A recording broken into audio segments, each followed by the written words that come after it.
የፊሊጶስ አደፍርስ የእግር ኳስ መታሰቢያ ውድድር ነገ ይካሄዳል። ከ2 ዓመታት በፊት በሀገረ ስዊድን ሕይወቱ ያለፈው ታዳጊው እግር ኳስ ተጫዋች ፊሊጶስ አደፍርስን ለመዘከር ያለመ የእግር ኳስ ውድድር ነገ በአዲስ ከተማ ሁለተኛ ደረጃ ትምህርት ቤት ሜዳ የታዳጊዎች እግር ኳስ ውድድር ይከወናል።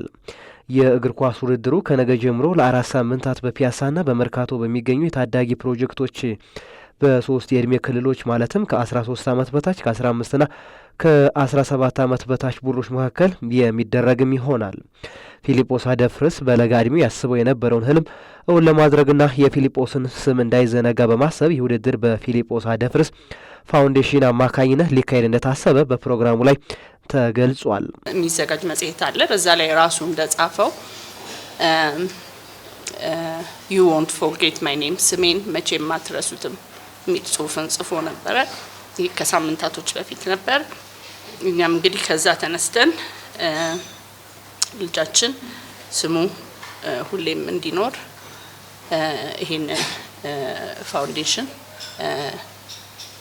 ለማቋቋም ወስነን በዛው መሰረት እንግዲህ በእኛ ብቻ ሳይሆን በዙሪያችን ባሉ በቤተሰቦቻችን፣ በወዳጆቻችን፣ በጓደኞቻችን ደጋፊነት የተለያዩ ድጋፍን በማግኘት የገንዘብም የቁሳቁስም የሀሳብም ይህንን ፋውንዴሽን እናቋቁም ችለናል ማለት ነው። የታዳጊዎች ውድድር በፊሊጶስ አደፍርስ መዘጋጀቱ በውድድሩ ብዙ ፊሊጶሶችን ለመፍጠር እንደሚያግዝም የፕሮግራሙ አስተባባሪዎች ተናግረዋል። ፊሊጶስ ኳስ ተጫዋችም እንደነበረና ህልም የነበረው ብዙ ራዕይ የነበረው ልጅ ስለነበረ በስፖርቱ በኩል ደግሞ አንድ መታሰቢያ ነገር ቢደረግ ብላ አማክራኝ እኔም በአጋጣሚ በአካባቢ የማውቃቸው ፕሮጀክቶች ነበሩ። አንድ ሁለቱን አናግሬ በዋናነት ወደፊትም የፊሊጶስ ቤተሰቦች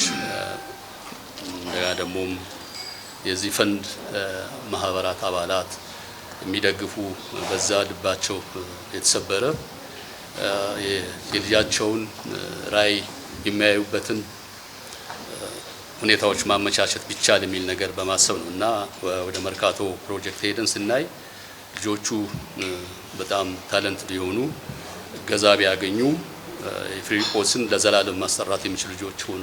የፊሊጶስ አደፍርስ ፋውንዴሽን በ2016 የተቋቋመ ሲሆን በኢትዮጵያ ያሉ ታዳጊ የእግር ኳስ ተጫዋቾችን በመመልመል በስዊድን ሀገር የመጫወት እድልን እንዲያገኙ ማድረግና በሌሎች የበጎ አድራጎት ስራዎች ላይ በመሰማራት አቅመ ደካሞችን ለመርዳት ያለመ እንደሆነም ተብራርቷል።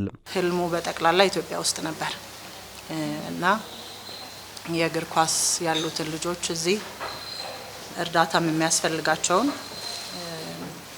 በትክክለኛ እርዳታ መደረግ ላለበት ልጅ ለማድረግ ነበር አላማው። ይህንንም ግሩፕ ወይ ኦርጋናይዜሽን ላገናኘን ላሳየኝ በጣም ትልቅ ምስጋና ማድረግ እንፈልጋለን። ያው የፊሊጶስም ሜዳ ላይ የነበረው ፍቅር ምን ያህል እንደነበረና ትክክለኛ ደስታ እንደነበረው ሜዳ ላይ የሚያሳውቀው ልክ እነዚህ ልጆች ስላገናኘን ነው። እና ያው እናንተም ስታዩዋቸው ተጫዋቾቹን የሚገባችሁ ይመስለኛል።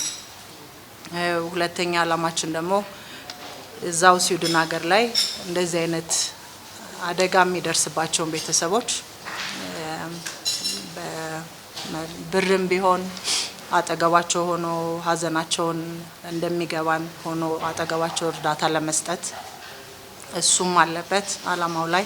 በውድድሩ ተሳታፊ የሆኑ የእግር ኳስ ፕሮጀክቶች የተመረጡበት መስፈርት ከዚህ በፊት ድጋፍ የሌላቸውና በውድድሩ ለመሳተፍ ፈቃደኝነትን በማሳየታቸውም ነው ተብሏል።